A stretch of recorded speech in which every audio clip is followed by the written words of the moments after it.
नमस्ते दोस्तों, welcome to the human hacks podcast where we learn some hacks to improve our life. आज का podcast बहुत ही special podcast. हम सभी अपने फ्यूचर के बारे में, अपने भविष्य के बारे में जानने में बहुत रुचि रखते हैं। तो आज के जो हमारे गेस्ट हैं वो एक भविष्य बताने वाले इंसान हैं। बेसिकली वो एक एस्ट्रोलॉजर है, एक ज्योतिषी है। उनका नाम है आचार्य हर्ष दशमाना और वो आज हमारे साथ बात करेंगे कि क्या आप पॉपुलर हो सकते हैं, क्या आप एक सही पार्टनर चुन सकते हैं, क्या आप जिस भी करियर को चुने क्या उसमें आप महारत हासिल कर सकते हैं, क्या इन सारे सवालों के जवाब हमें ज्योतिषी में मिल सकते हैं। क्या ज्योतिषी एक अनुमान है या एक सत्य। और भी उन्होंने बात करी है कि बहुत सारे साइंटिफिक फैक्ट्स कि हमारे एस्ट्रोलॉजी के बारे में। तो इस पॉडकास्ट में आपको बहुत मजा आने वाला है। एंड अगर अभी तक आपने चैनल को सब्सक्राइब नहीं किया तो चैनल को जरूर सब्सक्राइब करें। और नाउ एंजॉय दिस एपिसोड। आपसे मैं ये जानना चाहूंगा कि जैसे आपका जो जन्म है सबसे पहले वो कहाँ पर हुआ। जन्म हमारा पौड़ी जनपद में पोखर ब्लॉक पड़ता है। वहाँ पे जी। एक माल्ड गांव है, माल्ड अच्छा। बड़ा। हाँ जी। वहाँ पे हमारा जन्म हुआ। हम्म। और उसके बाद पढ़ाई के लिए हमारा इंटर कॉलेज है देवराज खाल तक। जी जी। देवराज खाल में 8वीं तक पढ़ाई की। हम्म। फिर उसके बाद संस्कृत में रुचि थी तो ज्वालपा धाम संस्कृत विद्यालय में आ गया मैं। हम्म। 12वीं तक की पढ़ाई ज्वालपा देवी में की। और फिर ये लगा कि थोड़ा सा यहाँ से बाहर निकलना चाहिए। हम्म। अगर कुछ और सीखना है तो थोड़ा और बाहर निकलना चाहिए, तो इसलिए हरिद्वार आ गए। अच्छा। और हरिद्वार में बहुत अच्छा विद्यालय संस्कृत का है, निर्दल हम्म। निकेतन हम्म। ऋषि संस्कृत महाविद्यालय के नाम से है। तो वहाँ पे फिर ग्रेजुएशन की।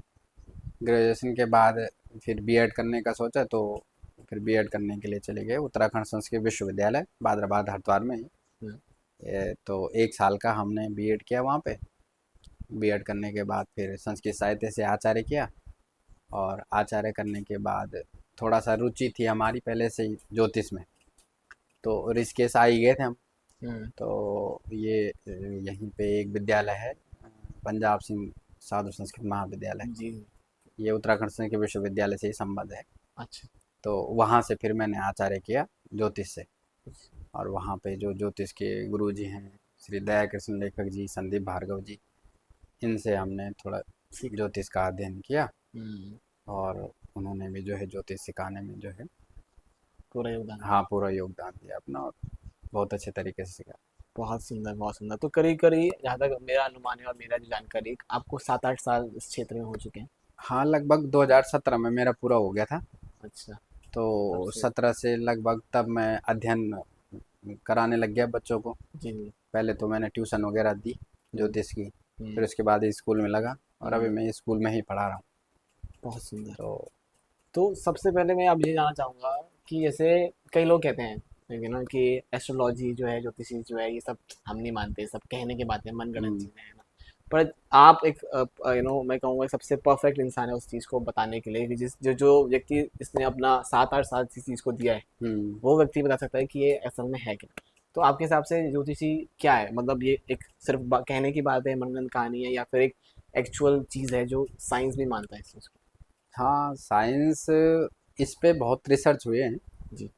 और ये नहीं है कि हम अपने शास्त्रों के अनुसार या हम बोल रहे हैं कि ज्योतिष में सब कुछ है, हम्म। या ज्योतिष भविष्य बता सकता है, जी। या जो अ, खगोलीय घटनाएं हो रही हैं हम्म। उसके विषय में ज्योतिष बता रहा है, ये केवल हम नहीं बता रहे। हम्म। इसमें हमारे देश में नहीं बल्कि विदेशों में हमारे देश से ज़्यादा इसमें रिसर्च हुए हैं। हम्म। हाँ, आप देखोगे तो अगर अगर अपने देश की बात करूं तो जो गणित की, आप ये कह सकते हो कि गणित का जो उद्भव हुआ है हम्म। वो ज्योतिष की गणना के लिए हुआ है। अच्छा। और भारत में ही जो है 9 अंक जो है बनाएंगे बनाए बनाएंगे। गए। हाँ। इन्हीं 9 अंकों को संपूर्ण विश्व ने जो है स्वीकार किया। हम्म। और वो भले ही उसे अपनी भाषा में उन्होंने उनको कन्वर्ट कर दिया। हम्म। जैसे हमारा संस्कृत का सप्त है, हम्म। तो वहाँ इंग्लिश में वो 7 बना दिया। हम्म। अष्ट है तो 8 बना दिया। हाँ। लेकिन लिया उन्होंने उन्हीं 9 अंकों को। सही बात। यदि मैं इसमें रिसर्च की बात करूं तो आज से 6000 ईसा पूर्व की बात है कि जब भारत में वैदिक ज्योतिष चल रही थी, तो वैदिक ज्योतिष में सबसे पहले जो है ये सुमेर गई। हम्म। ठीक है। सुमेर गई तो सुमेर में जाते ही जो है वहाँ के आसपास के जो जितने बाहर के जो देश हैं उनके लिए ज्योतिष का श्री गणेश हो गया, मतलब वहाँ से शुरू हो गया अन्य देशों के लिए। तो 6000 ईसा पूर्व जो है सुमेर के जो निवासी थे, सुमेरियन थे, उन्होंने इस पे अध्ययन करना शुरू किया, शोध करना शुरू किया, और उन्होंने अपने यहाँ जो है 700 फीट की मीनारें बनाई। अच्छा। 700 फीट की। तो उसके ऊपर बैठकर, 700 फीट की मीनार के ऊपर बैठकर वो 24 घंटे जो है आकाश का जो है अध्ययन करते थे। अच्छा। हाँ, जैसे आप देखोगे तो ये भी कहा जाता है कि दिल्ली की जो कुतुब मीनार है, उस कुतुब मीनार को इसीलिए बनाया गया था कि आकाश का अध्ययन किया जा सके, ब्रह्मांड का अध्ययन किया जा सके।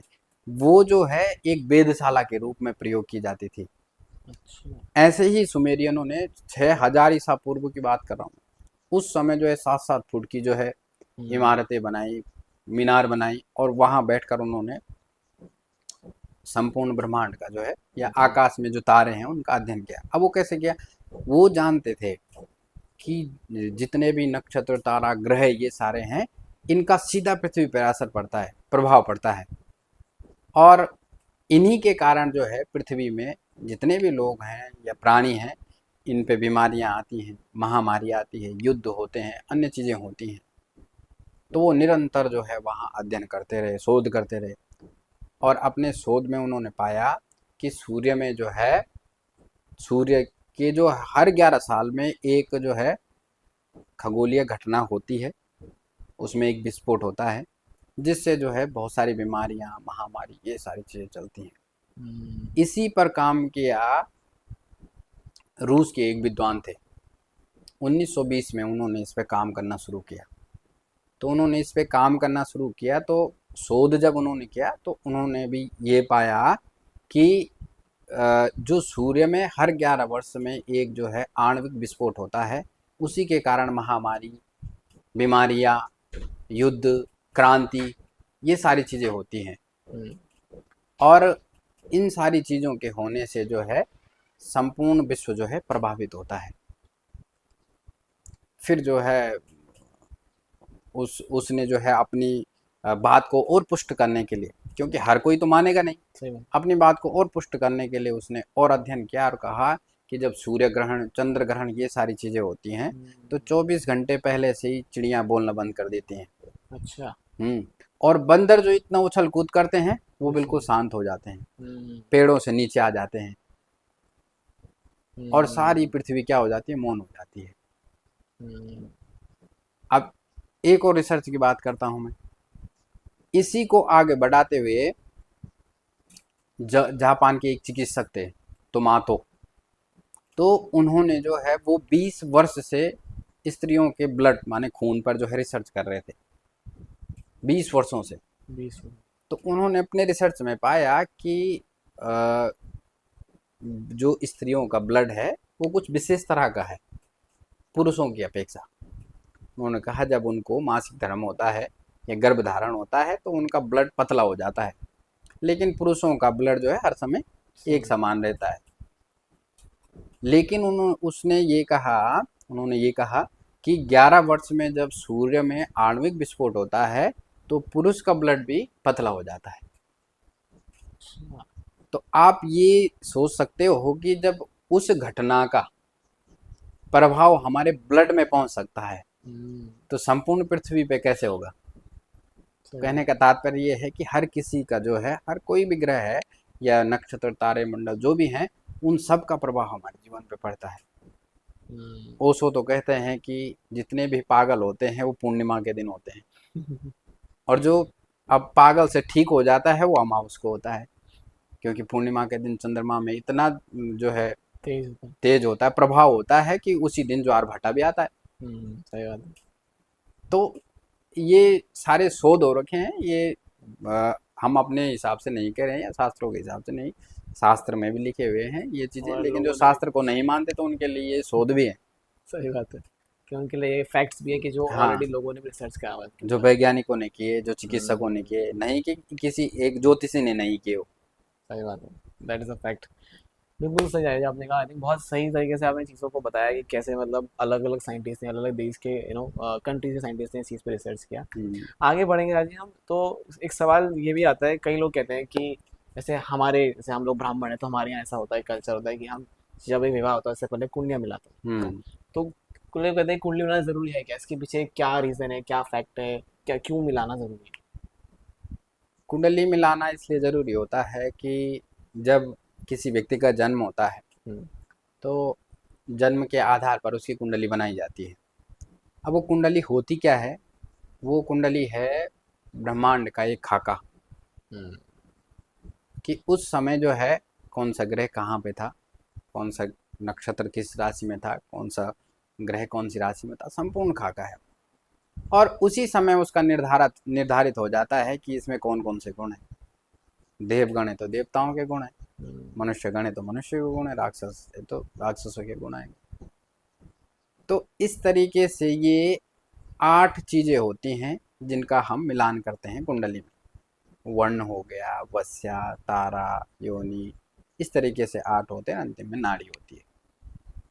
तो इन चीजों का जब मैच होता है, माना यदि हम गण की बात करें, तो यदि राक्षस गण और देवगण को मिलाया जाए तो इसमें तो राक्षस के गुण है, इसमें देवता के गुण है। तो यदि दोनों का विवाह किया जाएगा तो दोनों में क्या होगा? नहीं। युद्ध होता रहेगा। सही बात है। इसीलिए दोनों का जो है या तो एक ही गण हो या तो गण ऐसा हो जो मिलान करे। हम्म। नाड़ी, तारा, वर्ण, वत्स्य सब में यही हम्म। चीज है। तो इसीलिए कुंडली मिलाई जाती है ताकि उनका दाम्पत्य जीवन सही रहे, उनके अंदर जो गुण है वो दूसरे से मिले। अलग ना हो। हाँ, वैवाहिक जीवन सुखी कब होता है, दाम्पत्य जीवन सुखी कब रहता है? जब एक दूसरे के विचार मिलते हैं। हम्म। भाई धन आदमी के पास कितना भी है, स्वरूप कितना भी है, कितने दिन चलता हो? वही स्वरूप भी कुछ टाइम का है, धन भी कुछ टाइम का है। सही बात है। लेकिन जो है, जो विचार है उनके, जो गुण स्वभाव है, वो जो है विचार मिल रहे हैं तो जीवन भर चलेंगे उनके, और दाम्पत्य जीवन बहुत अच्छा रहेगा। तो विचारों में मेल हो, इसीलिए कुंडली का मिलान किया जाता है। बहुत अच्छा, बहुत सुंदर। इसके आगे एक और सवाल आता है कि ये तो हमने एक विवाह की मैरिज के ऊपर बात करी। सबसे इम्पोर्टेंट जो उसके बाद या उसको सबसे इम्पोर्टेंट जब मानते हैं लोग, करियर है ना। हम्म। तो मैं जानना चाहता हूँ कि बहुत बहुत सारे लोग जानना चाहते हैं कि करियर, अगर मान लीजिए मैं आपके पास आता हूँ हाँ। और मैं जानना चाहता हूँ कि मैं किस पर्टिकुलर स्ट्रीम चुनूँ, किस में एडमिशन लूँ, या मैं किस क्षेत्र में जाऊँ आगे, हम्म। तो क्या वो संभव है? आप मतलब मेरा जन्म पत्री देख के, जन्म कुंडली देख के? हम्म। कुंडली के 12 भाव होते हैं, 12 भाव। तो उन भावों में हर चीज बांटी गई है। जैसे पहला भाव है, उससे आपको जो है उस व्यक्ति का शरीर, गुण, स्वभाव, रूप, रंग, सारी चीजें देखनी। दूसरा धन का है, तीसरा भाई का, सुख का, संतान का, रोग का, पत्नी पति का, है ना, आयु का, मृत्यु का, भाग्य का, आजीविका का, कर्म का, आय का, और फिर व्यय का। तो कोई भी व्यक्ति, चाहे वो करियर हो, जॉब हो, या विवाह हो, कोई भी है, जब वो उस विषय में पूछता है तो उसके उस भाव को देखा जाता है। जैसे कोई जॉब के विषय में पूछ रहा है हम्म। तो विशेषकर हम जो है, वैसे कुंडलियों में और योग भी होते हैं लेकिन विशेषकर हम 10 भाव को देखेंगे, जो हमारे कर्म का है, आजीविका का है। तो 10 भाव से देखा जाता है कि वो किस क्षेत्र में जाएगा और कौन सा क्षेत्र उसका अच्छा रहेगा। 10 भाव, और 10 भाव का जो स्वामी है, माने जो वहाँ राशि बैठी है उसका स्वामी। तो हम्म। इन सारी चीज़ों को देखकर फिर आंकलन किया जाता है कि कौन सी चीज़ उसके लिए सही रहेगी। बिल्कुल। और मैं दर्शकों को बताना चाहूँगा कॉन्टेक्स्ट के लिए कि आज से करीब करीब 3-4 साल पहले जब चाचा हमारे यहाँ पूजा करने के लिए आए थे तो आपने बताया था कि मैं दो करियर में अच्छा कर सकता हूँ। एक, अगर मैं किसी समूह गौ या इस तरह के कोई गवर्नमेंट एग्जाम की तैयारी करूँ, और या फिर मैं किसी बोलने वाले क्षेत्र में जाऊँ। तो नाउ यू कैन सी कि बोलने वाले क्षेत्र में अपनी तरफ से प्रयास कर रहा हूँ, अच्छा चल रहा है। मैं टीचिंग लाइन में वहाँ भी पढ़ाता हूँ, कम्युनिकेशन पढ़ाता हूँ, इंग्लिश पढ़ाता हूँ, पॉडकास्ट कर रहा हूँ। तो मैं लाइव एग्जाम्पल था इसका कि कितना काम करता है ना। और ये बहुत सुंदर है कि जैसे आपने मुझे उस समय एक तरह से मार्गदर्शन दिया था कि इस हाँ। क्षेत्र में हाँ, आप जा सही सकते टाइम पे सही मार्गदर्शन मिल जाए तो व्यक्ति सक्सेस हो जाता है। हैं। जी बिल्कुल। इसके साथ एक और सवाल जुड़ा हुआ है जो मुझे ऐसे, जब मैं रिसर्च कर रहा था तो मैं अपने काफ़ी सारे दोस्तों से बात कर रहा था कि इस बारे में करने वाले हैं। तो एक बहुत इंटरेस्टिंग सवाल मिला मुझे में से, जो था कि यार ऐसा बता, उनसे पूछना कि क्या मैं फेमस हो सकता हूँ या नहीं हो सकता, ये भी डिपेंड करता है। ये भी मतलब मुझे मेरी जन्म कुंडली या मैं हॉरोस्कोप से देख सकता हूँ क्या? हम्म। हाँ, वही तो मैंने कहा कि कुंडली के सभी भाव जो हैं, एक ही भाव से हम बहुत सारी चीज़ें देख लेते हैं। अभी तो मैंने आपको एक एक बताई ना सबकी, जी, एक ही भाव से बहुत सारी चीज़ें। अब जैसे चौथा भाव है, हम्म, चौथा भाव मैंने सुख का बताया, लेकिन उससे माता का भी देखते हैं, भूमि, भवन, वाहन, अपने घर का, हम्म, तो बहुत सारी चीज़ें। तो कौन व्यक्ति फेमस होगा, नहीं होगा, जॉब कहाँ लेगी, यहाँ रहेगा कि विदेश में जाएगा, सब ये सारी चीज़ें कुंडली से हम देख सकते हैं, बता सकते हैं। आप हर चीज़ एग्जैक्ट बता सकते हैं किसी को, बिल्कुल सही बता सकते हैं। हम्म, बस ये है कि आदमी को उसका डीप नॉलेज हो, बिल्कुल सही बोला। है और ना। 2-4 दिन पढ़ने के बाद जो है, हम्म, आप अगर किसी कुंडली देखोगे तो आप उसे मिसगाइड ही करेंगे। सही बात है।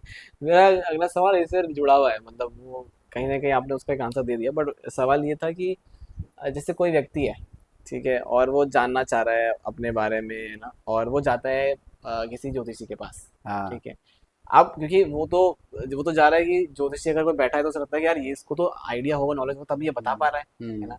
पर आए दिन हम देखते हैं कि बहुत सारे, क्योंकि ये टॉपिक बहुत ट्रेंडिंग है और हर कोई हम्म। अपने अपने बारे में जानना चाहता है कि मेरा भविष्य कैसा होगा, मैं क्या करूंगा, है ना। तो तो हम कैसे पता लगा, और यूट्यूब में आपको पता है बहुत सारे ऐसे जो हैं जो बहुत जेन्युइन भी है, नो डाउट, पर बहुत सारे ऐसे फेक भी है जो हम्म। मतलब कुछ भी कहीं भी कैसे भी कर देते हैं। हाँ। और और नॉट जस्ट ऑनलाइन, बहुत सारे ऑफलाइन ऐसे लोग हैं।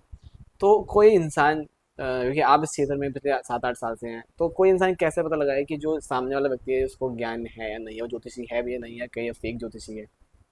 देखो, आपने देखा होगा कि जब हम चलते हैं कहीं सड़क में, बैठे होते हैं हस्तरेखा देखने वाले हम्म, या ज्योतिषी भी बैठे होते हैं, तो कुछ देर आप उनसे बात करोगे तो पता चल जाता है। ऐसे ही कोई भी अगर फेक ज्योतिषी है ना, जिसे नॉलेज नहीं है, उससे यदि आप बैठकर थोड़ी देर बात करेंगे तो आपको स्वयं ही पता लग जाएगा। हम्म, और जिसने पढ़ा है, जिसको नॉलेज है, तो वो 2-4 बातें ही भले आपको बताए, लेकिन ज्यादा आपको बता। पता लग जाएगा कि ये ठीक ठाक है। और जैसे अभी ज्योतिष का जो है व्यवसायीकरण हो गया, आपने देखा होगा कि हर कोई जो है 2-4 महीने सीख के ये बस। चाहता है कि मैं अपना कार्यालय खोल दूं या मैं उसी में सॉल्व। अपना करियर बनाऊं। तो ये क्या हो गया, व्यवसायीकरण केवल पैसे कमाने का साधन हो गया है। तो उससे जो है लोगों का ना विश्वास होता जा थोड़ा रहा है। उठ रहा है ज्योतिष से, सही बात है। विश्वास खत्म हो रहा है। तो लोगों को ये नहीं करना चाहिए। आप जरूर उस कार्य को कीजिए, लेकिन उसे पहले पूर्ण रूप से सीखिए, हम्म, है ना। क्योंकि अगर मैंने पहले ही कहा है कि यदि आप आदत सीखोगे तो किसी व्यक्ति को मिसगाइड करोगे, और जब वो मिसगाइड होगा तो उसका आपसे ही नहीं बल्कि सभी ज्योतिषियों से विश्वास उठ जाएगा। सही बात है। तो इसलिए आप पूरा सीखिए, और पूरा सीखने के बाद जो है तब आप किसी को कुछ बताइए। वो कहते हैं कि अधूरा ज्ञान जो सबसे ज्यादा खतरनाक है, खतरनाक होता है। कि आपको पूरा, आपको लगता है कि आपको आता भी है पर आपको आता नहीं है। अब वो अपने लिए तो खतरनाक होता है, ये दूसरे के लिए भी खतरनाक हो रहा है। सही बात है। बिल्कुल सही कहा आपने। और एक सवाल ये भी है कि जैसे मैं कहीं पढ़ रहा था इस बारे में और मैं काफी लोगों से इस बारे में बात कर रहा, तो कहीं पर ऐसे लिखा हुआ था, आई डोंट नो, आप बताना मुझे ये सही है गलत है, कि वो कह रहा था कि वो उसमें लिखा था ऐसा कि इस तरह से कि ज्योतिषी एक ऐसा विषय है कि जो कि मौसम विभाग की फोरकास्ट की तरह है ना, कि हम्म। मतलब वो ऐसा है कि अनुमान है कि हम्म। बारिश हो भी सकती है और नहीं, 50% प्रोबेबिलिटी है कि हो भी सकती है, नहीं भी होती, कई बार नहीं भी होती है। तो क्या है, ये सच में अनुमान है कि क्या ये गणना है, क्या सटीक है, क्या है? जो चीज़ जो है, अब जैसे मौसम हम कह रहे हैं, मौसम विभाग की जानकारी जो होती है तो मनुष्य ने बनाया है ना, हम्म, मशीन ने बनाई। आप उस चीज़ को नकार सकते हो जो स्वयं भगवान ने बनाई है। सही बात ज्योतिष के 18 आचार्य हुए हैं, है। उसमें सबसे पहले सूर्य हुए हैं। सूर्या पितामहो व्यासा वशिष्ठो त्रिपराशरा, इस क्रम से जो है 18 आचार्य। सूर्य जी ने पितामह को दिया, सूर्या पितामह व्यासा उन्होंने व्यास जी को दिया। तो ये ऐसे नहीं आया कि किसी ने बना दिया, किसी मनुष्य ने बना ये दिया। किसी मनुष्य ने बना दिया, हम्म, ये स्वयं भगवान सूर्य से प्रकट शास्त्र है। तो ये अनुमान पे आधारित कैसे हो सकता है। सही बात है। इसकी सटीकता का तो सबसे बड़ा जो है प्रत्यक्ष उदाहरण यही है कि भगवान सूर्य ने बनाया है। और कहा भी गया है कि अप्रत्यक्षाणि शास्त्राणि विवादस्तत्र केवलम प्रत्यक्षम ज्योतिषम शास्त्र, ज्योतिष शास्त्र प्रत्यक्ष है। चंद्रार्को यत्र साक्षिणो, जहाँ चंद्रार्क, चंद्र और अर्क माने सूर्य साक्षी है। हमारे इसमें 9 ग्रह है ना, जी, जी। सूर्य चंद्र मंगल बुध वगैरह इस तरीके से। तो इसमें से जो है, अब शास्त्रों में तो जो लिखा गया है, कह सकते हैं वो अप्रत्यक्ष है, दिखाई नहीं देता। तो वो जो है सही नहीं भी हो सकते। हम्म। लेकिन यहाँ तो जिस चीज की बात कही गई है, जिसकी बात कही गई है, वो तो हमें साफ दिख रहे हैं। सूर्य, चंद्रमा। सही तो बात कह रहे हैं वो प्रत्यक्ष शास्त्र है, उस पे आप हम्म। ऐसा नहीं कर ऐसे सकते कि डाउट नहीं कर अप्रत्यक्ष, डाउट नहीं कर सकते। सही बात है, और बिल्कुल सही कहा आपने, क्योंकि और ये जो प्रश्न उनके मन में उठा है, ये कुछ इसी कारण उठा है जो हम कह रहे हैं ना कि अनुमान लगा के कोई बता देता है। हाँ। तो वही है, इसीलिए जो है आप पूरा नॉलेज रखिए हम्म। और उसके बाद किसी को बताइए। बिल्कुल सही कहा आपने, और मतलब सही, बहुत सुंदर आपने बात कही कि एरर या गलती वहां पर हो सकती है जो मनुष्य ने के बनाया, हाँ, जो स्वयं भगवान ने बनाया उसमें कहाँ कोई गलती हो सकती है। उसमें। वो सटीक होता है, बहुत सुंदर। तो फिर ये सवाल भी आता है कि मान लीजिए किसी के भाग्य में लिखा ही नहीं है हम्म। कि वो किसी, for example, just for example, कि कोई यूपीएससी की तैयारी कर रहा है और उसके भाग्य में, मतलब वो लगा हुआ है, सालों साल अटेम्प्ट दे रहा है, मेहनत कर रहा है, हर एक चीज कर रहा है, पर उसके भाग्य में लिखा ही नहीं है कि वो हाँ, यूपीएससी का भी क्रैक करेगा। तो फिर तो फिर व्यक्ति क्या करेगा फिर? देखो ये है कि हमारे जीवन में जो भी घटनाएं होती हैं, जो भी हो रहा है वो प्रारब्ध के कारण हो रहा है। जी। हमारा जो भी प्रारब्ध, जो भी अच्छे बुरे कर्म रहे हैं, उसके अनुसार हम जो है फल का भुगतान कर रहे हैं। और ज्योतिष जो शास्त्र है, ये किसी का भाग्य नहीं बदल सकता। अच्छा। ज्योतिष के माध्यम से हम मार्गदर्शन कर सकते हैं कि आपके साथ ऐसे होगा, ऐसे होगा। दूसरी बात यह है कि आपके साथ कोई घटना घटने वाली है, हम्म। तो उसको हम, जैसे हमें कुंडली देख के पता लग गया कि आपके साथ ऐसी घटना घटने वाली है किसी के साथ भी, तो हम जप, दान, पुण्य, ये सारी चीज़ें करके उसको कम कर सकते, ख़त्म नहीं कर सकते। सही बात है, कम कर सकते कम हैं। कर सकते, ख़त्म नहीं कर सकते। हम्म। अब बात रही कि भाग्य में नहीं है, हम्म। आदमी मेहनत कर रहा है तो मिलेगा कि नहीं? तो नहीं मिलेगा। जैसे प्रेमानंद जी महाराज जी भी कहते हैं, उनका मैं बहुत प्रवचन सुनता हूँ। जी। तो वो भी कहते हैं कि अगर जो आपके भाग्य में लिखा नहीं है, आप कितनी भी मेहनत कर लो, आपको नहीं मिल सकता। और जो आपके भाग्य में नहीं लिखा है, आप कर्म ना भी करो, आपको मिल जाएगा, क्योंकि हम्म। आपका प्रारब्ध है ना, उसके कारण। जी। लेकिन अगर आप नाम जप करते हो, हम्म। भगवान की शरण में जाते हो, हम्म। तो जो आपका प्रारब्ध है, उस प्रारब्ध को खत्म करके जो आपके भाग्य में नहीं लिखा है वो मिल जाएगा। तो कहने का तात्पर्य है कि ज्योतिष से भाग्य नहीं बदला जा सकता। आप कर्म कर रहे हो, कैसे कर्म? हम्म। कहते हैं ना कि कर्म से भाग्य बदल सकते हैं। कैसे कर्म? आपको भगवान की शरण में जाना है, नाम जप करना है, निरंतर होने का ध्यान, तो आपका भाग्य बदल सकता है। बहुत सुंदर। बिल्कुल, मुझे लगता है कि आप बहुत सुंदर तरीके से आपने बताया, और ये भी एक अच्छा है कि, और मुझे लगता है शायद ऐसा भी होता होगा ना कि आप मुझे बताइएगा कि जैसे मान लीजिए हर व्यक्ति जो कुंडली से, आप बहुत लोग कुंडलियाँ देखते होंगे, तो ज़रूरी नहीं कि हर किसी कुंडली में सब कुछ अच्छा अच्छा होगा या सब कुछ खराब ही होगा, कुछ हाँ, अच्छा कुछ खराब, मतलब अगर बिल्कुल। कोई व्यक्ति के, मान लीजिए जैसे मैं एग्जांपल देता कि उसके उस जीवन में यूपीएससी नहीं लिखा हुआ है, तो हाँ, शायद कोई और क्षेत्र ऐसा होगा, हाँ, कोई और क्षेत्र हो गया, कुछ और चीजें कुछ होंगी और चीज़ होगी। जीवन में। तो हम्म। ये तो होता ही है। अब ये नहीं है कि इतना बड़ा जीवन है, हम्म। इसमें ये नहीं है कि आदमी के साथ बुरा ही बुरा लिखा हो। कुछ अच्छा भी हो सकता है, और ऐसा भी नहीं है कि अच्छा ही अच्छा हो, हम्म। बुरा हो। क्योंकि ये तो, देखो, इसको दुखालय बोलते हैं, हम्म। संसार। संसार को। तो दुखालय है तो दुख का आलय माने घर है। हम्म। दुख के घर में हो तो सुख की कामना कैसे करते हो? है ना? तो बिल्कुल दुख सही तो बात। थोड़ा बहुत मिलेगा, और सुख भगवान की कृपा से सुख भी मिलेगा। जी।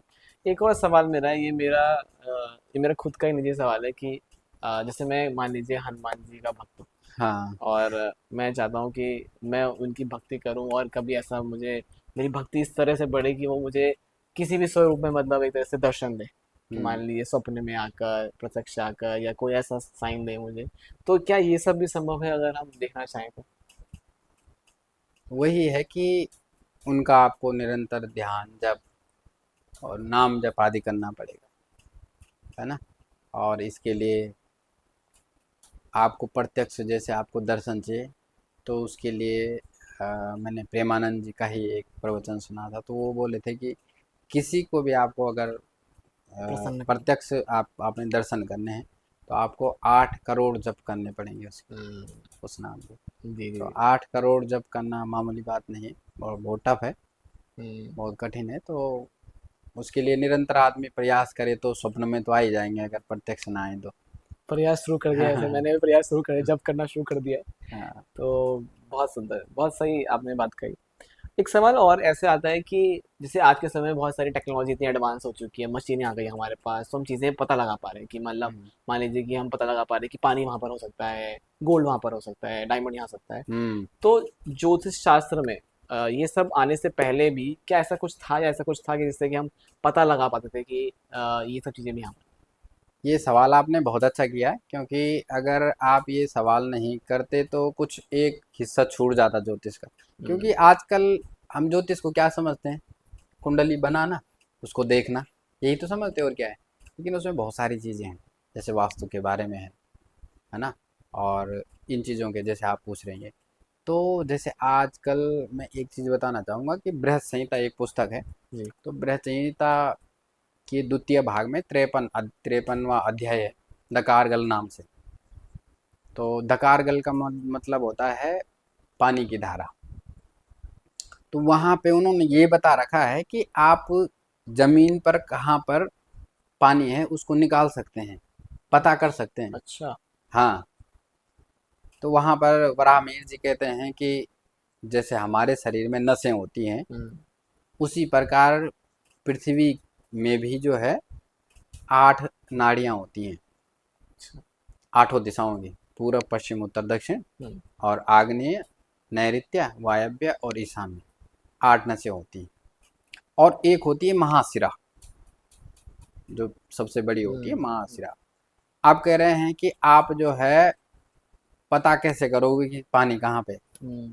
तो उन्होंने पेड़ों को इसमें आधार बनाया है। पेड़ या ओह। कोई पौधा है, जैसे हाँ। झाड़ है, हम्म।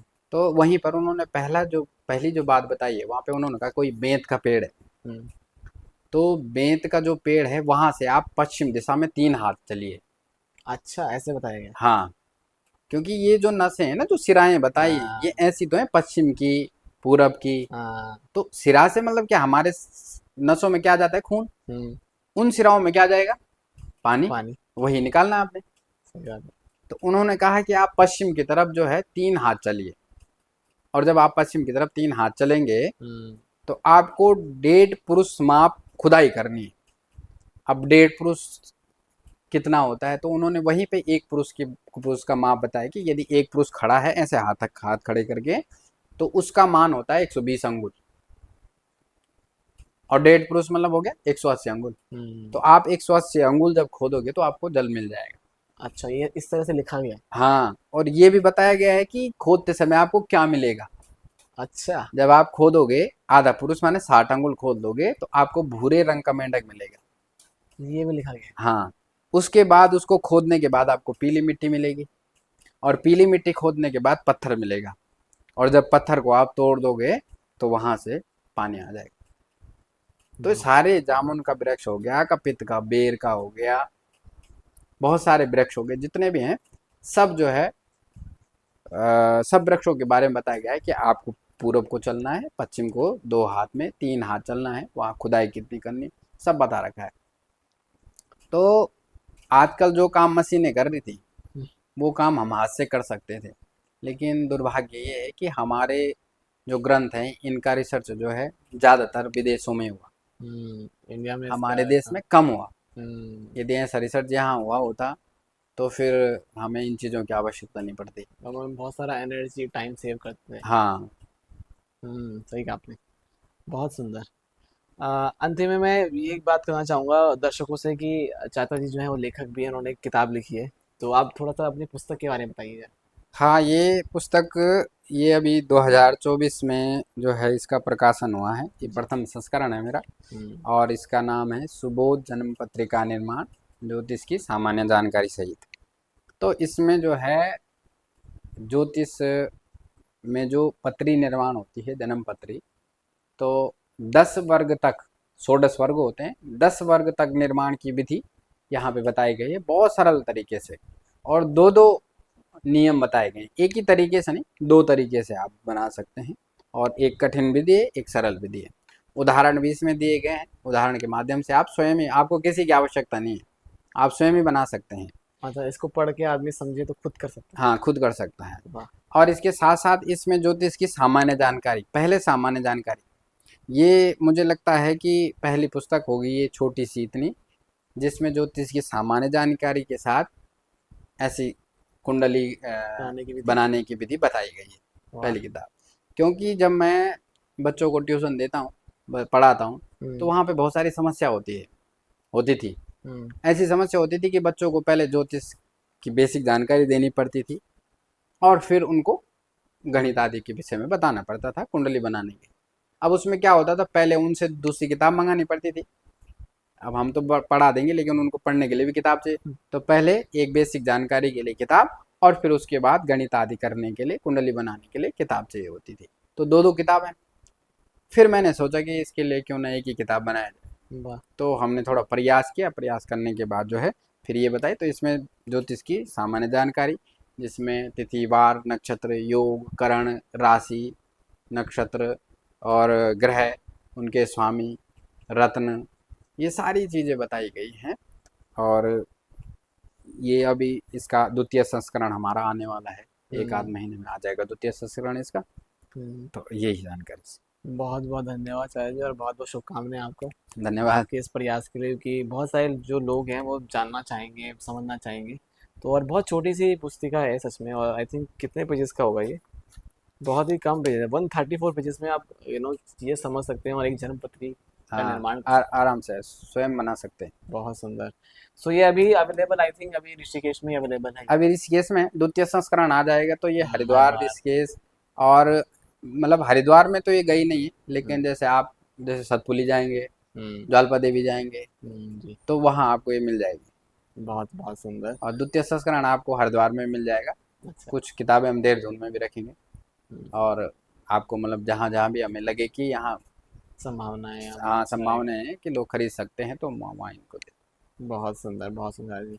सो बहुत बहुत धन्यवाद आपका इस पॉडकास्ट के लिए। और मैं कहूँगा ये मेरा आपका बहुत बहुत सौभाग्य है कि आपने अपना समय दिया, और आप भी प्रयास कर रहे थे काफ़ी समय से कि इसको करते हैं करते हाँ हैं। हाँ हाँ। मैं थोड़ा सा वो हो रहा था कि कैसे करेंगे, समय कैसे निकलेगा, बट बहुत बहुत धन्यवाद आपका। आपका भी और बहुत बहुत मेरा जो धन्यवाद। अनुभव रहा बहुत शानदार रहा, बहुत सुंदर रहा। मैंने खुद ज्योतिष विषय के बारे में बहुत कुछ जाना। मुझे बहुत आनंद आया। जी, तो thank you so much for coming. धन्यवाद। कैसा लगा ये पॉडकास्ट? आई होप आपको मज़ा आया होगा। अगर आप यहाँ तक पहुँच गए तो आपको मज़ा तो आई थिंक आया ही होगा। अगर आप हमारे चैनल पे नए हैं तो इस चैनल को सब्सक्राइब करें, और अगर आप ऑलरेडी हमारे सब्सक्राइबर हैं तो इसको आप शेयर कर सकते हैं। अपने कमेंट्स में लिखिए कि आपके क्या कमेंट्स हैं, आपको कैसा लगा ये पॉडकास्ट।